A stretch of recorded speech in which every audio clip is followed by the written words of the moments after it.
Magandang umaga po sa inyong lahat. Sino pong Bible character ang naiisip ninyo at naaalala kapag ang pinag-uusapan po ay tungkol sa matinding paghihirap, matinding pagdurusa at iba't ibang mga krisis sa buhay? Kung ang sagot po ninyo ay si Job o si Job, tama po kayo. Hindi po kayo nagkakamali. Si Job po ay kilalang kilala pagdating po sa mga sufferings. Pero palagay ko po, hindi lamang po siya dapat doon makilala sa sufferings. Palagay ko po, mas lalo siyang dapat makilala dahil po sa kanyang tagumpay.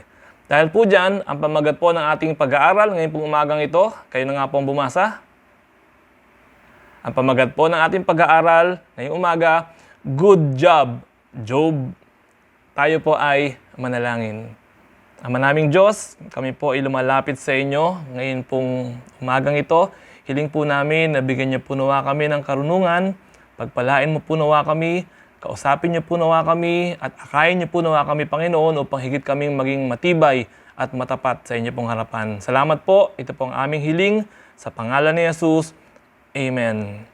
Good job, Job. Siguro po yung iba sa ating kanina na medyo nalito, ang basa po dyan ay good job, job, o kaya good Job, Job.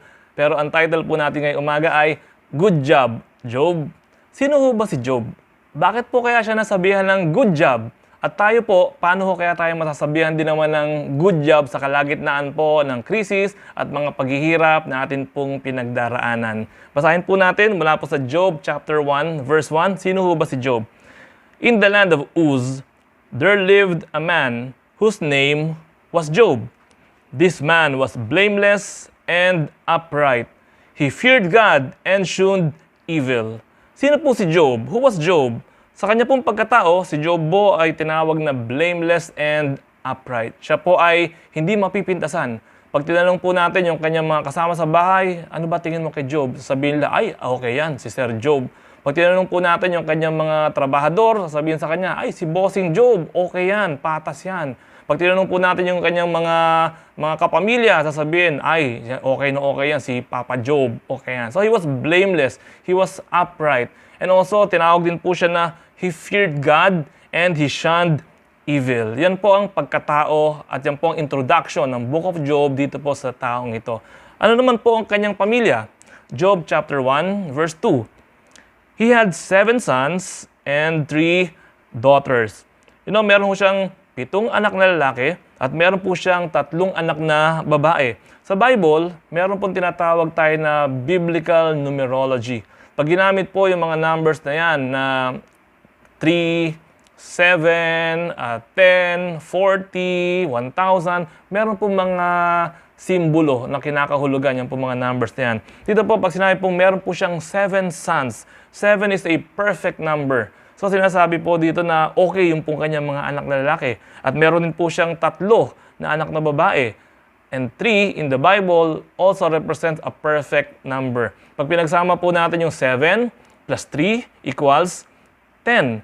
And in the Bible, 10 also represents completeness. Kaya po parang sinasabi po rito na Job was an upright person, he was blameless, pati yung pamilya niya, okay na okay din naman yung kanya pong mga anak. They were blessed as a family. Ang kanyang kabuhayan naman po, tignan natin, Job chapter 1, verse 3.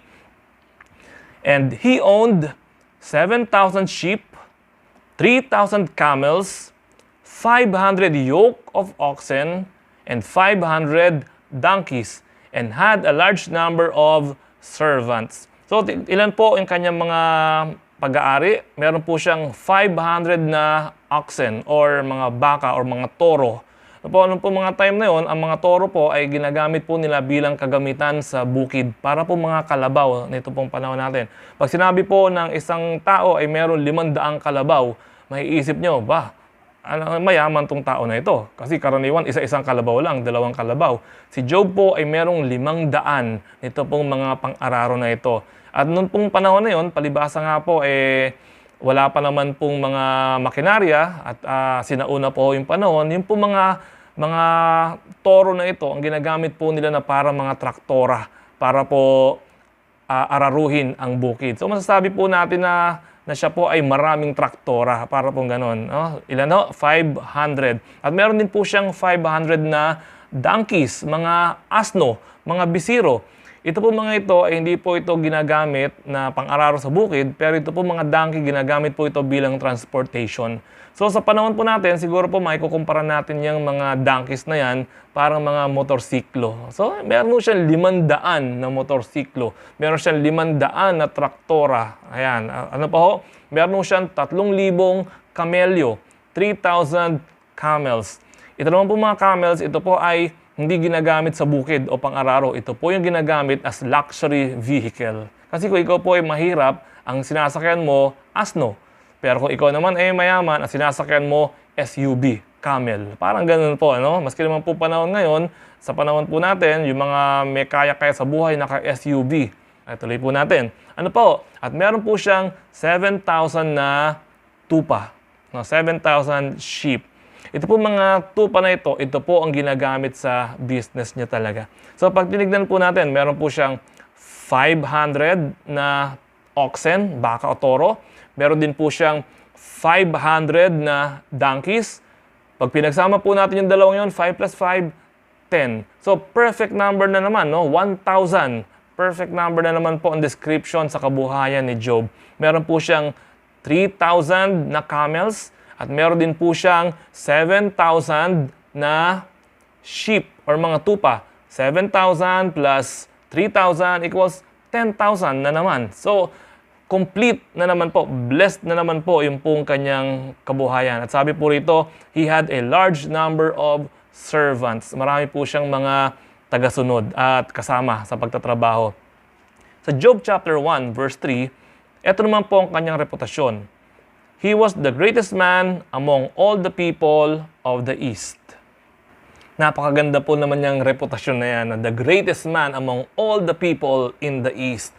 Ang kanya na po mga anak naman sa Job chapter 1 verse 3, his sons used to take turns holding feast in their homes. And they would invite their 3 sisters to eat and drink with them. Yung kanya pong mga anak naman, 7 po ito, they take turns para magkaroon po ng kasiyahan, fiesta, at sila-sila ho, no, bilang magkakapatid. Ibig po sabihin, close yung pong kanilang pamilya. At tinatawag po nila yung kanilang mga kapatid na babae at sama-sama po sila. And they take turns. Minsan dito sa panganay, susunod doon sa pangalawa, susunod doon sa pangatlo. So ang kanila pong pamilya ay punong-puno ng kasiyahan, punong-puno ng magandang relationship, punong-puno po ng pagsasaya. Kaya maganda po ito pong pamilya ni Job na ito. At pagkatapos po nitong mga kasiyahan na ito, ano pong sumusunod na ginagawa ni Job? Chapter 1, verse 5. When a period of feasting had run its course, Job would send and have them purified. Only in the morning, he would sacrifice, he would sacrifice a burnt offering for each of them, thinking, perhaps my children have sinned and cursed God in their hearts. This was Job's regular custom. Ang kostumbre naman po ni Job, pagkatapos po ng kasiyahan ng kanyang mga anak, although may tiwala siya sa kanyang mga anak, alam naman niya na okay yung mga anak niya, pero nagsisigurado po si Job. Kinabukasan, pinupurify po niya yung kanyang mga anak, humingi sila ng tawad sa Panginoon, nag-aalay po sila ng sacrifice just to make sure na everything is well and good. Mga kapatid, ito po si Job. Maayos ang kanyang pamilya, maayos ang kanyang kabuhayan, maayos ang kanyang reputasyon. Why? Because he was blameless, upright, he feared God, and he shunned evil. Mga magulang, alam niyo po, napakaganda na maging katulad po tayo ni Job. No? Fathers, parents, we need to disciple our families. Tulad po ni Job, siya po ang pinakapastor ng kanya pong sambahayan. At tayo po, mga magulang, mga tatay, mga nanay, ngayon po na tayo po ay nagwo-worship, I hope natawag po natin yung mga kasama natin sa bahay. Tayo po yung nanguna. Ginising natin yung mga bata, tinipon natin sila sa sala o sa lamesa o kung saan man. At tayo po yung nagsasabi sa kanila, serious tayo lahat ngayon, nagwo-worship tayo. Mga magulang, disciple your children like Job. At alam niyo po, one reason kung bakit po si Job ay nasabihan na good job, dahil Job honored God faithfully. He honored God both good times and even during bad times. Sometimes it is difficult to honor God in good times. Sometimes nakakalimutan po natin ang Panginoon. We forget about God if all is good. Mga kapatid, like Job, let us honor God in good times. Halimbawa po, sumweldo ka, A15, o kaya katapusan, nakatanggap ka ng bonus. Honor God dun sa sweldo mo. Magpasalamat ka sa Panginoon. Pero minsan po, yung sweldo na tanggap natin, sa halip na mag-honor sa Panginoon, dinala sa beer house, dinala sa inuman, dinala sa luho. Pero hindi ho. In good times, let us honor God. Kapag ka maganda yung business, let us honor God. Kapag ka ikaw ay gumraduate, nagkaroon ka ng award, meron kang honor, ibalik mo yung honor sa Panginoon. Huwag kang yumabang. Huwag maging dahilan itong honor na to para tayo po ay mapalayo palalo sa Panginoon. Kung maganda ang kalusugan mo, you're in good health, use your good health to honor God. Hindi yung gagamitin mo yung sigla mo, gagamitin mo yung lakas mo at kalusugan mo sa walang mga kapararakan na mga bagay at sa mga bagay na hindi magaganda. Ialay po natin yun pong ating mga kalusugan sa Panginoon. Kapag ka nabigyan po tayo ng promotion o na-promote po tayo sa trabaho, let us honor God. Huwag po natin gamitin itong pagkakataon na to para sabihin natin na mas magaling tayo kaysa sa iba. At saka kapag ka all is well, pag tinanong ka, ano prayer request mo kapatid? Sabihin mo, ay wala akong prayer request kasi all is well sa buhay namin. Praise God! No, kapag ka walang problema, lahat po ay maayos, let us honor God. Huwag daw tayong umiimbento ng problema. Kasi yung iba, pag walang problema, umiimbento pa ng problema. During good times, let us cultivate a strong relationship with God, especially during good times. Although it is important to honor God during good times, Job also honored God during bad times. No, si Job po napapagkatiwalaan ng Panginoon na bibigyan siya ng karangalan pagka all is well. Pero kahit na all is not well, si Job po ay nag-honor pa rin sa Panginoon. Job 1 verse 9 to 12. Does Job fear God for nothing? Satan replied, have you not put a hedge around him and his household and everything he has? You have blessed the work of his hands, so that his flock and herds are spread throughout the land. But stretch out your hand and strike everything he has, and he will surely curse you to your face. The Lord said to Satan, very well, then everything he has is in your hands, but on the man himself do not lay a finger.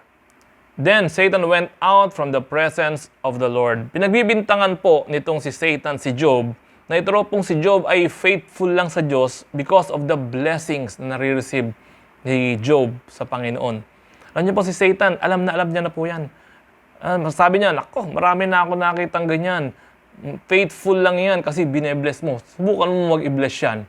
Kaya po, ang sabi ng Panginoon, sige, subukan mo yung si Job. Hindi yan ganyan, yan Job na yan. At dahil po nagsimula po ang testing at ang kalbaryo sa buhay ni Job. Nagsimula po sa verse 1, chapter 1, verse 13 to 15. One day, when Job's sons and daughters were feasting and drinking wine at the oldest brother's house, a messenger came to Job and said, the oxen were plowing and the donkeys were grazing nearby, and the Sabaeans attacked and carried them off. They put the servants to the sword, and I am the only one who has escaped to tell you. No, isang araw, isang hapon, bigla pong humahangos ang isang tauhan ni Job. Sinabi po niya, Job, yung 500 mga toro mo at yung 500 na mga donkeys mo, dumating yung mga Sabeo at kinuha lahat. Pinagpapatay din yung mga kasamahan ko. Ako lang ang natira. At hindi pa ho natatapos itong balitang ito. Ito na yung pangalawang servant naman sa verse 16. While he was still speaking, another messenger came up and said, the fire of God fell from the sky and burned up the sheep and the servants, and I am the only one who has escaped to tell you. No, hindi pa ho natatapos magsalita yung naunang servant. Ito na yung pangalawang servant. Sabi niya, Job, yung iyong 7,000 na mga tupa, kinidlatan lahat. Akalain nyo? Kinidlatan, sama-sama 7,000, ang dami nun. Pero kinidlatan lahat at pati yung mga servants mo, natusta lahat sa kidlat na ito. At hindi pa ho natatapos magsalita, ito pong pangalawang servant na ito, humahangos nang dumarating yung pangatlong servant sa verse 17.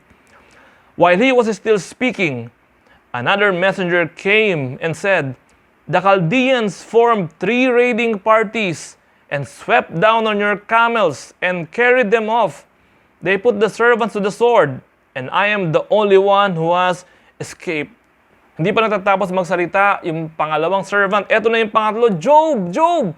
Yung mga camels mo, yung 3,000 camels mo, dumating yung mga Kaldeo, kinuha lahat nila, yung mga camels mo at lahat ng mga tauhan mo, pinagpapatay. Ako lamang ang naligtas. Siguro po si Job, iniisip niya, ano ba naman ito? Sa isang araw, naubos lahat ng kabuhayan ko. Pero hindi bale. Siguro naisip niya, hindi bale. Pera lang naman yan. Mapapalitan yan. Kita lang naman yan. Kikitain ko uli yan. Pero habang iniisip niya yun, biglang eto na. Dumarating yung isa pang servant niya sa verse 18.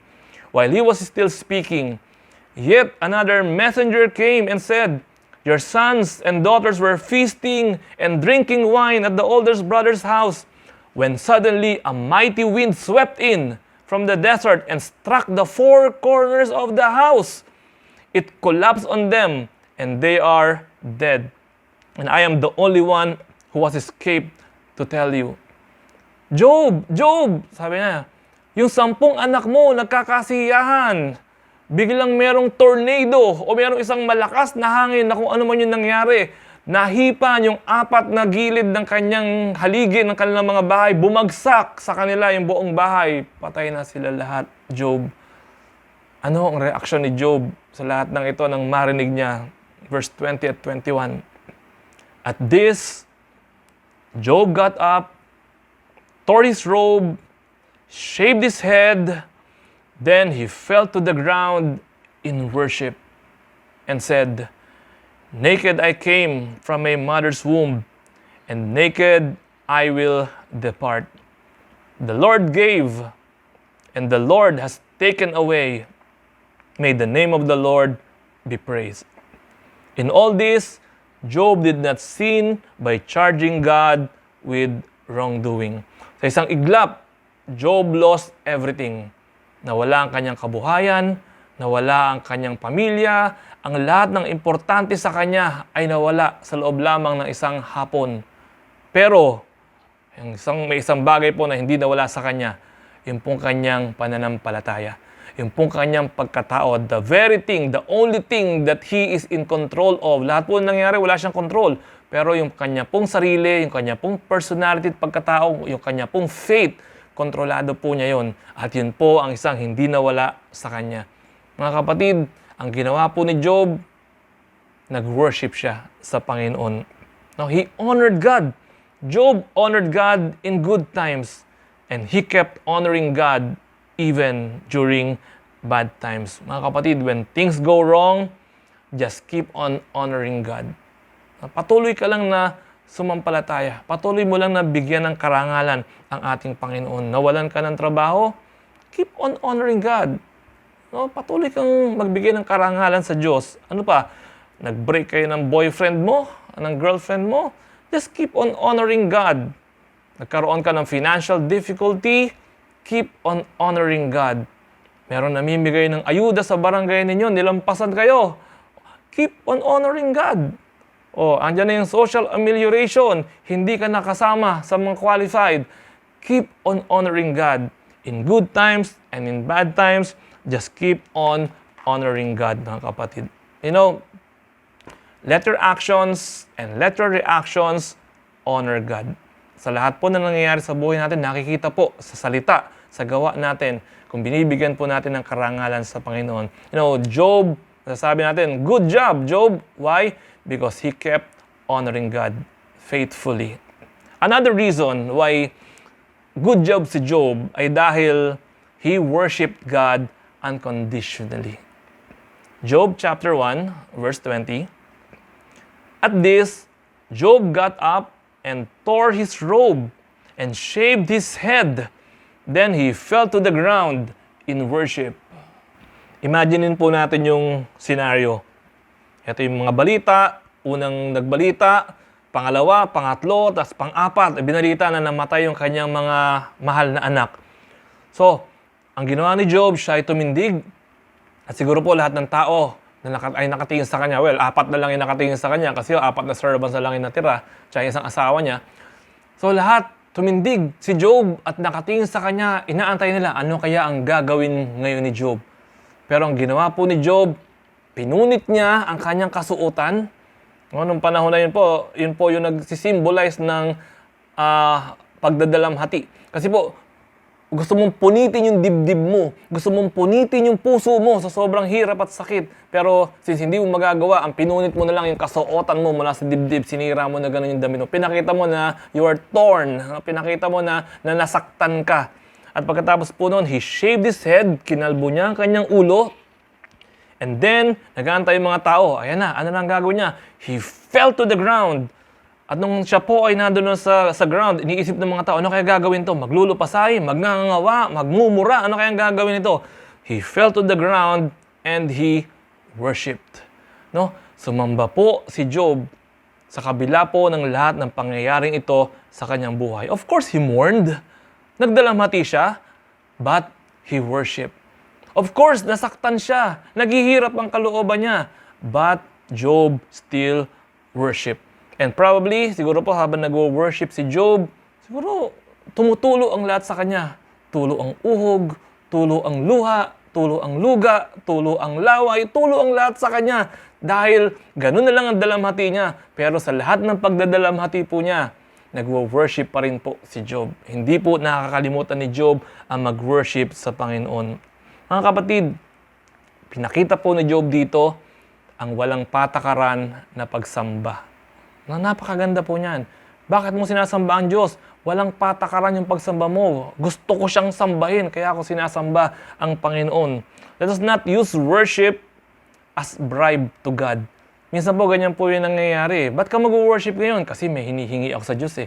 O ba't ka pupunta sa church? Kasi may kailangan ako. Kasi ganito. Alam niyo po, napakahirap po niyan. Kasi po, pag nag-worship ka, dahil meron kang gustong makuha sa Panginoon, kapag ka hindi po natin nakuha yung gusto natin makuha, then we will not worship God. We will hate God. We will stop worshiping God and we will start hating God. So, do not use worship as bride to God. So mga kapatid, God is worthy to be worshipped no matter what. Ulitin ko po yan. God is worthy to be worshipped no matter what. Ano man po mangyari sa buhay natin, karapat-dapat po na ang Diyos ay tumanggap ng pagsamba. May nang argabyado sa'yo, worship the Lord. Inisahan ka, worship the Lord. Di ba? Merong nagmalupit sa'yo, dinaya ka, niloko ka, worship the Lord. Walang patakaran na pagsamba. Pumila ka kasi merong ipinamimigay ang dole, tapos pagdating sa dulo, ibinigay sa'yo, pineapple, worship the Lord pa rin. Diba? Kasi po, yan po ang isang reason kung bakit Job did a good job. Why? Because his worship to God was unconditional. Tayo po ba mga kapatid, when we worship God, meron ho bang patakaran? Lord, i-worship kita pag nasa mood ako. Ganun ho bang patakaran natin? Lord, i-worship kita kapag ka naibigay sa akin yung matagal ko ng pinagpe-pray na promotion. Lord, I will worship you kapag ka ganito, kapag ka ganyan. Hindi po. Let us just worship God faithfully. Let us just worship God unconditionally. Yan po ang ginawa ni Job. Another reason why good job si Job ay dahil, pangatlo po, he fought a good fight courageously. Job chapter 2, verse 9 to 10. His wife said to him, "Are you still maintaining your integrity? Curse God and die." He replied, "You are talking like a foolish woman. Shall we accept good from God and not trouble?" In all this, Job did not sin in what he said. As if hindi pa sapat yung lahat ng pinagdaraanan ni Job, no? Ito po si Job, nangungunyapit. Ito ngayon yung isang asawa niya. Ano ka ba? Kakapit-kapit ka pa dyan sa Diyos. Bumitaw ka na. Murahin mo na ang Diyos. Curse God. At nang mamatay ka na, nang matapos na lahat ito. Ang sagot ni Job sa kanyang asawa, alam mo, you're talking like a foolish woman. Para kang baliw. Para kang sira. Ang gusto mo, susunod ka sa Diyos, tapos ang tatanggapin mo lang lagi, puro good and not trouble. Sabi niya, hindi ganun yun. No, hindi puro good lang. Meron din naman na trouble. And in all this, Job did not sin against God, no? Maski sa pamamagitan po ng kanyang pananalita. You see, Job fought courageously. Siguro po kung tayo nasa kalagayan ni Job, bumigay na tayo. Siguro po kung tayo nasa kalagayan ni Job, talaga pong umayaw na tayo. Ayawan na. Pero nakita po natin sa action ni Job na nag-worship pa rin siya. No, talaga pong hindi siya bumibitaw, kumakapit pa siya sa Panginoon. And even in his words, hindi po nagkasala si Job. Nung nangyari lahat ito, hindi niya sinabi na OMG, okay? Hindi siya nagmura, PI, hindi siya na ganun. O sinabi niya WTF, okay? Hindi niya sinabi yung ganun. Okay? IATF, hindi niya sinabi yung ganun. Kasi po, ngayon, ang mga curse words po ngayon, letters na lang eh. Hindi ko katulad ng araw. So, even in his words, even in his action, even in his heart, si Job po ay lumalaban. Hindi siya pumapayag na siya po ay matangay ng mga pangyayari po na ito. Kaya po masasabi natin, yung 2 Timothy 4 verse 12 ay akmang-akma po kay Job. I have fought a good fight, I have finished the race, I have kept the faith. At sana po sa atin din, sa mga pinagdadaanan po natin ngayon, hindi ko po alam ano ba nararamdaman natin ngayon. Iba po sa atin siguro ay natatakot. Iba po sa atin siguro ay napapraning. No? Alam naman ho natin yung balita. Merong nadoble na daw po ang tumatawag sa mental hospital. Maraming nade-depress. Maraming nasisiraan. Maraming sobrang natatakot dahil po sa mga pangyayari na ito. Natatakot magutom. Natatakot magkasakit, natatakot mawala ng pera, napakarami po na ikinakatakot ng mga tao ngayon. Pero do not give up. No, fight the good fight. Finish the race. At the end of it all, masasabi natin, good job. Why? Because you kept the faith. You fought a good fight. So kapatid, pag meron po tayong mga pinagdadaanan, lumaban po tayo. Pahirapan naman natin yung kaaway. Hindi yung kaunting tukso lang, bumibigay na kagad tayo. No? Kapag nakakapit ka sa Panginoon, hinihila ka ng dyablo, hinihila ka ng kaaway, mag-extra effort naman po tayo. No? Yung dati, sanay ka magmura, ngayon extra effort, pigilan mo yung sarili mo, hindi ako magmumura. Okay, extra effort, hindi ako magsisinungaling. Diba? Nag-take ka ng exam, tapos nalaman mo, bagsak yung exam mo, diba? Yung extra effort, diba? Hindi ka magsasalita ng mga bad words. Napagalitan ka, sasagot ka sa magulang mo, hindi, extra effort, hindi ako sasagot sa magulang ko, mag-obey ako sa magulang ko. Meron nagkamali na nakita ka, susungitan mo kaagad, magagalit ka kaagad, hindi naman po ganun, no? Extra effort para tayo naman po ay we can fight a good fight courageously. No, kaya po si Job ay nasabihan ng good job because he fought a good fight. At isa pa ang reason kung bakit si Job ay nasabihan po ng good job was because he trusted God completely. Siya po ay nagtiwala sa Diyos ng buong buo. Job 13 verse 15. Bagaman ako'y patayin niya, ako'y aasa pa rin sa Kanya. Gayon may pagtatanggol ko ang aking mga lakad sa harapan niya. Ito po ang isang napakaganda kay Job. He trusted God with his life. Kanina, he worshiped God no matter what. Ngayon naman po, he trusted God no matter what. Sabi niya, kahit patayin ako ng Diyos, aasa pa rin ako sa Kanya. Para pong si Shadrach, Meshach at Abednego. Di ba? Itinapon sa pugon, pero sa Diyos pa rin sila. Para pong si Daniel, itinapon sa lion's den, pero sa Diyos pa rin siya. Diba? Para pong si Noah, susunod ako sa Panginoon. Di ba sila, patay kung patay. Kung papatayin ako ng Diyos, magtitiwala pa rin ako sa Kanya. Kung bubuhayin niya ako, magtitiwala pa rin ako sa Kanya. Kung gugutumin niya ako, magtitiwala pa rin ako sa Kanya. Ano man na mangyari, magtitiwala pa rin ako sa ating Panginoon. He trusted God despite the silence of God. Alam niyo po, si Job, pag binasa po natin yung kabuuan ng libro ng Job, 35 times nagtanong si Job, why? Why? Bakit ganito? Ano nangyayari? Bakit ganyan? Bakit ganyan? 35 times. Tinanong po ni Job yan. And all those questions, God was silent. Hindi yung sumasagot ang Diyos sa kanya. Hindi nagbibigay ng explanation, hindi nagbibigay ng mga ng plano kung bakit nangyayari lahat 'to, basta nangyayari lamang po lahat ito. Yet Job trusted God with his life. Ano po? So makikita po natin dito, at the end, he did not accuse God of wrongdoing. Of course, he was asking questions, pero hindi niya inaakusahan na mali ang Diyos. Nagtatanong siya kung bakit, pero hindi niya inaakusahan na mali ang Diyos. Mga kapatid, God's silence does not mean that God is absent. Hindi hindi sumasagot ang Diyos, nagpe-pray tayo. Sometimes nangyayari po sa atin yan eh. Nagpe-pray ka parang wala kang kausap. Nagpe-pray ka parang tumatalbog sa pader at bumabalik sa'yo yung prayer mo. Pero hindi po ibig sabihin na parang walang nangyayari, nagpe-pray ka, wala ang Diyos. God's absence, God's silence does not mean that God is absent. God is still God. He is still in control. Because everything, God has a purpose. Ito po kaya nangyayari sa atin ngayon. Ano po kaya ang purpose dito ng Panginoon? Hindi kaya ito yung time na binigay ng Lord sa iyo para finally, matagal mo nang balak na basahin ang Bible from Genesis to Revelation. O ngayon, mababasa mo na ang Bible from Genesis to Revelation. Ilan kaya sa atin dito ang pagkatapos ng lockdown, masasabi niya, Pastor, sa wakas, matagal ko ng plano to. Genesis to Revelation, nabasa ko na rin po siya ngayon. So sana, baka ito na yung binigay ng Diyos na para sa'yo, na purpose mo, para dito sa lockdown na ito.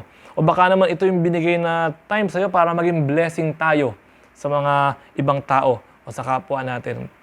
Po isang araw, napanood ko po sa balita, meron pong isang lolo na nahilo at nagugutom dahil po nag-iisa siya at wala pong tumutulong sa kanya, meron pong umampon sa kanya.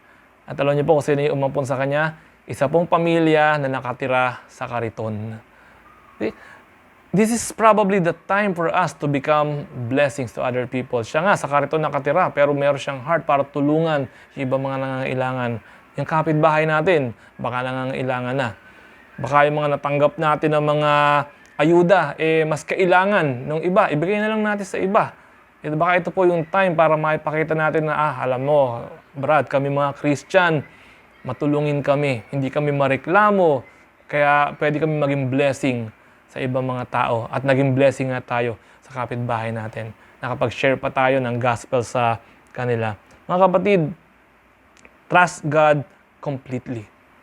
Napakalaking bagay po niyan. And when we trust God completely, then we are doing a good job like Job. Nakapanood na po ba kayo ng circus? Yun kung may mga lumilipad na mga flying trapeze na tinatawag. Yung mga tatalon, tapos naka-blindfold. Pagkatapos, nagsuswing-swing sila, bibitaw siya doon sa swing niya, tapos kakapit siya doon sa kabila, nasasalo sa kanya. Nakakita na po ba kayo ng ganoon sa personal? Sa TV, nakakita po tayo ng ganyan. Sa personal, di ko po alam kung nakakita na po tayo. Pero that is one example of trusting completely. Yung complete trust. Sabi mo, naka-blindfold ka, bibitaw ka sa hawak mo na swing at lilipat ka sa kamay nung kabilang sasalo sa'yo pero hindi mo nakikita. That is trusting God completely. Ganyan po yung gusto natin ng Panginoon na gawin po natin na pagtitiwala sa Kanya. Minsan po, pag nagpapagupit ako, barbero, lalagyan ka ng kapa para yung buhok mo doon lang sa kapa. Tapos, habang ginugupitan ka niya, gupit-gupit, razor, may hawak na siyang labaha. Tapos yung labaha, ilalagay niya sa ilalim ng dito, sa may leeg mo. Ilalagay niya yung labaha. Aahitin niya ngayon itong mga bigote mo rito. Nilalagay mo yung buhay mo sa kamay ng barbero. Meron kang complete trust na may nakalagay na labaha dito sa leeg mo. Magkamali siya, baka bigla siyang mahatching. Sa halip na mahawa ka sa virus, ay nahatching siya, biglang nahiwa yung leeg mo. That's one example of trusting completely. Binibigay natin yung buhay natin. Sa atin po, mga nakasakay na ng eroplano, kalain mo, eroplano nasa himpapawid, ang buhay mo ay nasa kamay ng isang piloto. Pag yung isang piloto na yon, nag-drive ng eroplano, meron siyang co-pilot, biglang magkaroon ng aberya, nasa kamay niya yung buhay natin. But we trust the pilot completely.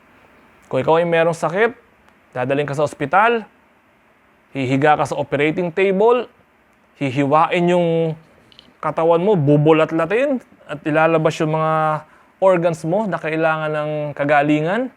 Diba? Inilalagay natin yung kamay natin completely dito. Ay, yung katawan natin, yung buhay natin sa kamay, completely sa kamay nitong mga doktor na ito. Mga kapatid, trust God completely. Ibigay din po natin ang ating pagtitiwala, ang sarili natin sa atin pong Panginoon. Kasi alam po natin, hindi ho tayo pababayaan ng Panginoon.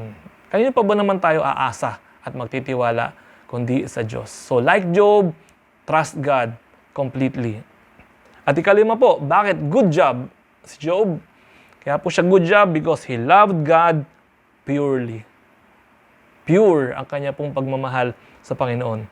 Job 1 verse 11. Si Satan po ang nagsasalita dito. But stretch out your hand and strike everything he has, and he will surely curse you to your face. Ito po ang bintang ni Satan kay Job. No? Sabi, hindi pure ang love ni Job sa iyo. Yun po sinasabi niya, stretch out your hand, hayaan mo na strike mo yung everything that he has, at makikita mo, he will curse you to your face. Sabi ni Satan sa Panginoong Diyos. So sinasabi niya, yan, Job na yan, wala yan. But Job proved that his love for God is pure. Napatunayan po ni Job kay Satan at sa lahat ng kanya pong pag-ibig sa Diyos ay pure. Alam niyo, pag ako po ay nagkakasal, tinatanong ko po yung ikakasal. Sabihin ko, lalaki, tinatanggap mo ba itong babaeng ito sa lungkot at ligaya, sa hirap at ginhawa, sa kalusugan at kasakitan, hanggang paghiwalayin kayo ng kamatayan? At sasagot po yung lalaki, yes, pastor. Opo, pastor. Tapos, tatanungin ka naman yung babae, ganun din. Sasagot din po yung babae, opo, pastor. Look at the essence of the vow, of the promise. Sa lungkot at ligaya, sa hirap at ginhawa, kalusugan at kasakitan, hanggang kamatayan. At sasagot sila pareho ng, yes, pastor. Pero makalipas ang ilang taon, naghihiwalay. Ano yun? Bakit ganun? Hindi napatunayan yung yes, pastor. Hindi napatunayan yung pangako. Pero si Job, napatunayan niya po yan. Napatunayan niya na mahal ko ang Panginoon sa lungkot at ligaya. Totoo. Sa hirap at ginhawa, totoo. Sa kalusugan o sa kasakitan, totoo. Hanggang kamatayan, mahal ko ang Panginoon. At very rare na quality po itong uri ng pagmamahal na ito. Siguro po ito yung masasabi natin na true love. No? Pure ang love ni Job sa Panginoon. Kahit patayin siya, kahit na mahirapan siya, kahit na mawalan siya ng kaginhawahan, mahal pa rin po niya ang Panginoon. Alam niyo po, sa tingin ko, isa pong halimbawa ng pure love, ng pagmamahal talaga, yung pong pagmamahal ng mga lolo at lola sa kanilang mga apo. Meron nagsabi sa akin na mas mahal daw ng mga lolo at lola ang kanilang mga apo kaysa sa kanilang mga anak. Hindi ko po alam. Hindi pa naman ako lolo, hindi ko po naranasan. Pero siguro po, yung mga lolo at lola na nanonood po ngayon, siguro po you can validate, no? Na oo nga, mas natutuwa ako sa apo ko kaysa sa anak ko. Siguro, maliban na lang po kung yung apo ninyo at yung anak ninyo, kasama ninyo pa rin sa bahay hanggang ngayon at kayo po nag-aalaga sa inyong mga apo, siguro nga yun, medyo, pero ganun pa ba, baka mas mahal nyo pa rin yung apo ninyo kaysa dun sa anak ninyo. No, isang uri po ng pure love. Ano ba ginawa sa'yo ng apo mo? Wala. Pero ba't mahal mo? Kasi po, mayroong ganun mayroong ganun po sa puso natin. The love for a boy to a girl, it fails. Nagfe-fail po yan Dumarating po sa hangganan. Kaya nga po, naghihiwalayan. Kahit boyfriend, girlfriend, kahit na mag-asawa, nagkakaroon po ng hiwalayan. Minsan po, yung pagmamahal ng magulang sa anak, minsan nagfe-fail din po yan. Lalo na po kung yung magulang ay hindi pa ready na maging magulang, hindi pa tapos magdalaga, o hindi pa tapos magbinata. Pagkatapos biglang nagkaroon ng anak, hindi makapag-adjust, marami pang dreams, naging busy tuloy bigla dahil kailangan niyang kumita ng pera para sa kanyang anak na nagbabago ang attitude po ng magulang. Pero isa pong tunay na halimbawa po ng pure love, yung pong pagmamahal ng Panginoong Hesus sa atin at pagmamahal po ng Panginoong Hesus sa Diyos Ama. Bakit po natin nasabi? Ano po ba ang napala ng Panginoong Hesus nung siya po ay mamatay sa krus? Ano po ang nabenepisyo niya? Wala ho. Puro hirap, puro sakit. Pero sino po nagbenepisyo? Tayo ang nagbenepisyo. Yan po yung uri ng pagmamahal. So kapatid, gusto kitang tanungin ngayong umaga. Why do you love God? Bakit mo mahal ang Diyos? Palagay ko po ang magandang sagot dyan, basta.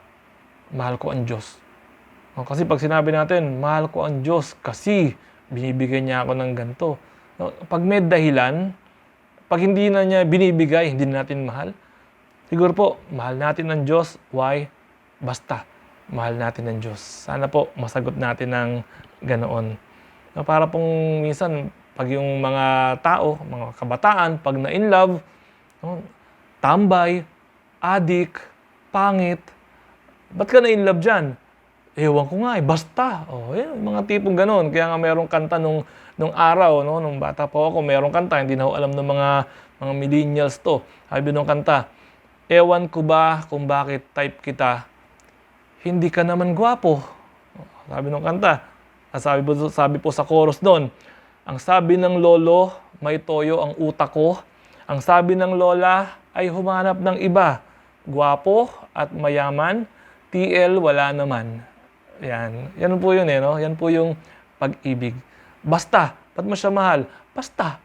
Kano din po sana sa Panginoon, masagot natin. Ba't mo mahal ang Diyos?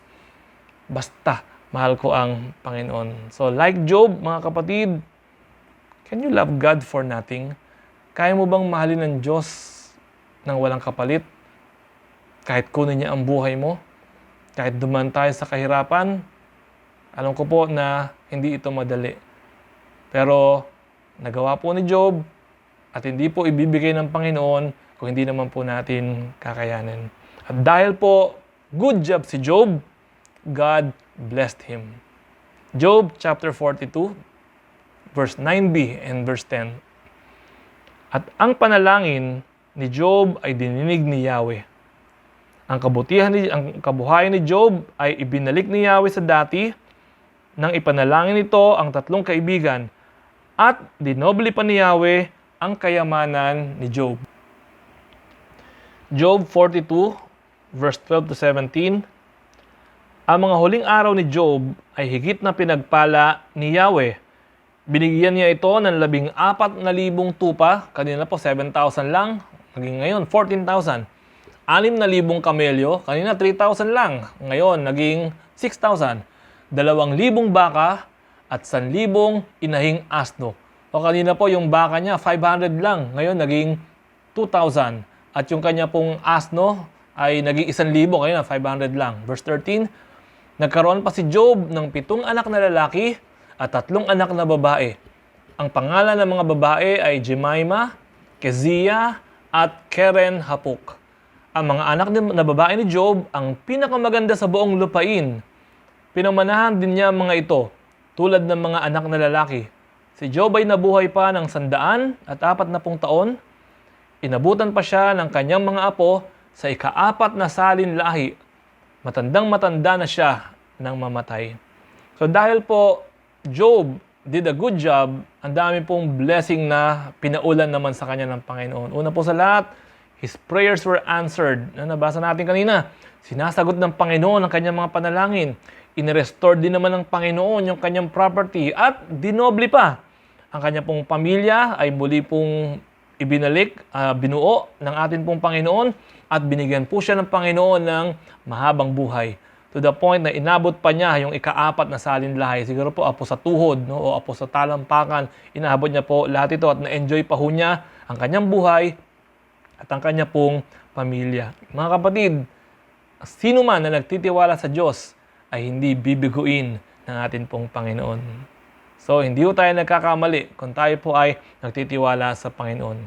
In times like this, crisis, pandemic, hardships, ano po na ipapakita natin na uri o kalidad ng atin pong pananampalataya at kalidad ng atin pong mga pagkatao. Ang desire po natin, sana po masabihan din po tayo, pagkatapos po ng lahat ng ito, masabi po sa atin, well done, good and faithful servant. Pag binalikan po natin yung title natin ngayon, pwede kayang ilagay natin yung pangalan natin doon sa halip ng pangalan ni Job. Tulad po nito, good job. Yan, blank. Kaya ba natin ilagay mo nga pangalan dyan ng katabi mo? Good job, Nonito. Bawa, ganon. Good job, William. Diba? So, ayan, ilagay kaya po ba natin ilagay natin ang pangalan natin dyan. Good job, Jonathan. Sana po, masabi po natin yan. So, paano? Paano po tayo magiging good job katulad ni Job? Sana po itong 5 na inaral natin ngayon ay matagpuan po sa atin ng Panginoon. Una po sa lahat, honor God faithfully. And then, worship God unconditionally. Pangatlo, fight courageously. Pang-apat, trust God completely. At ikalima po, love God purely. Tayo po ay manalangin. Ama namin, maraming salamat po sa inyo po mga salita na inyo pong pinagkaloob sa amin sa umaga pong ito. Hinihiling po namin, Panginoon, na yumabong nawa ito, tumubo nawa ito, at lumalim po nawa ito, Panginoon, sa aming buhay at sa aming pagkatao. At gusto po namin, Lord God, tamasahin ang lahat ng biyaya na mula sa inyo. At gusto rin po namin, Panginoon, na patuloy na ang pagmamahal po namin sa inyo ay tunay na maging lantay at puro. Thank you, Lord God, for this morning. Sa inyo po ang kapurihan. Sa pangalan ni Jesus, Amen.